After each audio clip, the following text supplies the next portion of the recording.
Eu me chamo Gabriela, sou aluna do segundo ano de odontologia turno integral aqui de Umuarama. Eu vou falar um pouquinho sobre o diagnóstico diferencial de fluorose e hipomineralização molar incisivo do esmalte dental. Tanto a fluorose quanto a hipomineralização do esmalte são anomalias do esmalte dental. E o que seria esse esmalte? É um tecido bem mineralizado, é formado por hidroxiapatita carbonada, tem aspecto translúcido, é friável, é bem resistente, é um dos tecidos mais duros do corpo humano, porém ele não é regenerável.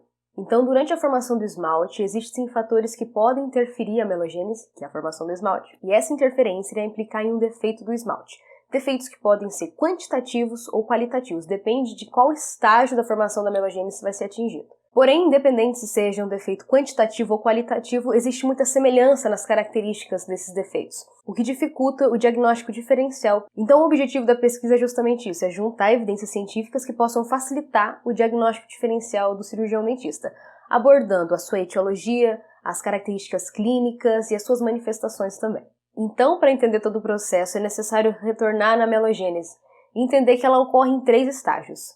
O primeiro é o estágio de formação da matriz, o segundo é o estágio de calcificação e o terceiro é o estágio de maturação do esmalte. Como já dito, existem fatores que podem interferir essa formação do esmalte. Fatores que podem ser de ordem genética, de ordem sistêmica, de ordem local, por exemplo. E a característica do defeito do esmalte vai se dar de acordo com o estágio que aconteça essa interferência. Por exemplo, se ocorrer alguma interferência no estágio de formação da matriz, que é o primeiro estágio, esse defeito, a anomalia do dente que vai acontecer, será de ordem quantitativa.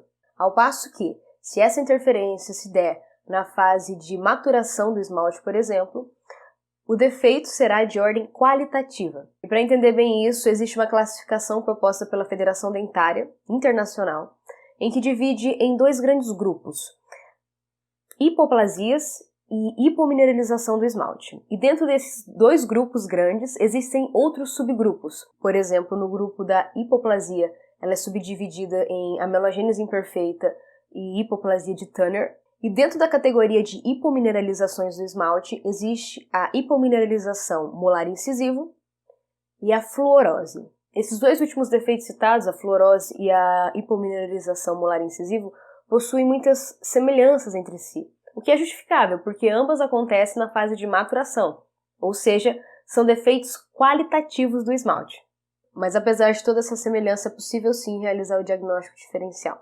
A hipomineralização ou opacidade demarcada, como também pode ser chamada, acontece na fase inicial de maturação do esmalte e clinicamente se apresentam como opacidades com variações de coloração de branco, um branco acastanhados, com a borda mais clara, mas que é possível se diferenciar do resto do esmalte normal.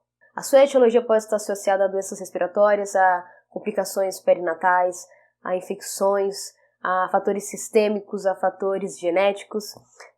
Existem relatos também sobre o uso de antibióticos, pode estar associado sim a infecções graves e assim por diante. Além dos fatores estéticos, existe um comprometimento funcional. Durante a mastigação é produzido forças mastigatórias que podem levar à fratura e exposição da dentina, sem falar da susceptibilidade ao desenvolvimento de cárie. A fluorose também acontece na fase de maturação, porém acontece devido à ingestão contínua de flúor. Então existem altos índices de fluoreto que vai inibir as proteínas enzimáticas e, consequentemente, vai atrasar a degradação das proteínas da matriz. E o flúor entra em contato com o corpo humano por meio da ingestão pela água potável, por meio de alimentos, a inalação e existe relatos até de contato dérmico.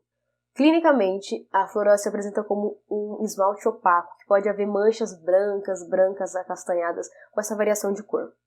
A anamnese e o exame clínico são os principais meios para diagnóstico da fluorose, mas principalmente para poder diferenciá-la da hipomineralização molar incisivo. Porque a fluorose sempre vem acompanhada de um relato de grande ingestão de flúor durante a fase de maturação do esmalte. Vale lembrar que a fluorose acontece bilateralmente e simetricamente, então são características que devem ser levadas em consideração no diagnóstico da fluorose.